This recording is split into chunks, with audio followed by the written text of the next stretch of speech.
Ciao a tutti gli amici di Un Sorriso in Più Family, bentornati. Io sono Angelica, come sempre, e oggi davanti al mio modernissimo albero di Natale vi leggerò una storia che appunto è a tema natalizio. Si intitola La leggenda dell'albero di Natale. Spero vi piaccia come al solito.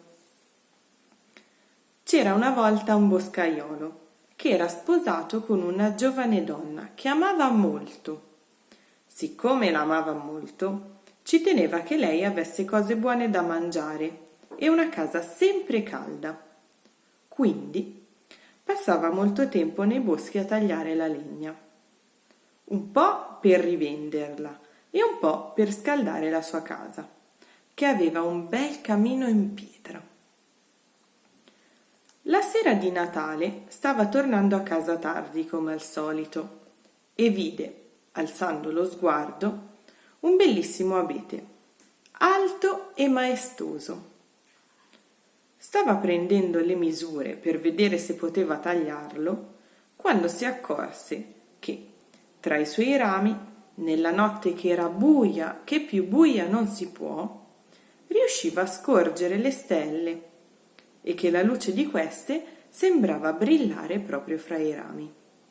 Affascinato da questo spettacolo, decise in quel momento due cose.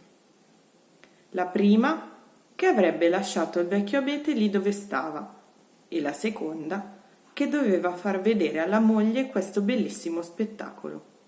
Allora tagliò un abete più piccolo, lo portò davanti a casa e lì accese delle piccole candele che mise sui rami. La moglie del boscaiolo, dalla finestra, vide l'albero così illuminato e se ne innamorò, al punto da lasciar bruciare l'arrosto. Da quel momento in poi, la bella moglie del boscaiolo volle sempre avere un albero illuminato per Natale e i vicini, trovandolo bellissimo a guardarsi, imitarono presto il boscaiolo. Quest'uso poi si estese e l'albero di Natale divenne uno dei simboli del Natale.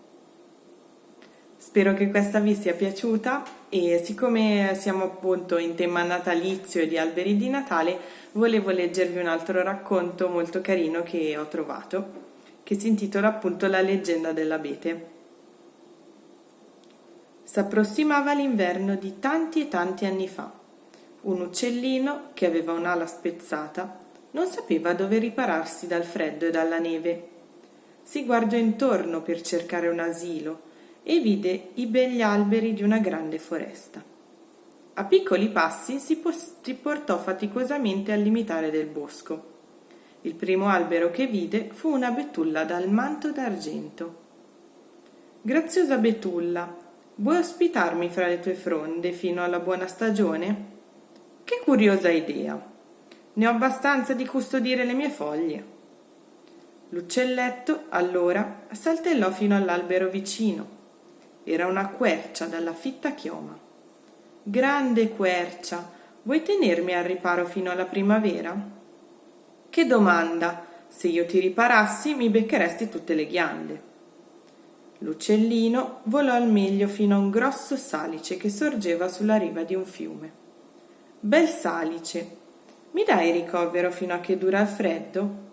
No, davvero! Va, va, lontano da me! Il povero uccellino non sapeva più a chi rivolgersi, ma continuò a saltellare.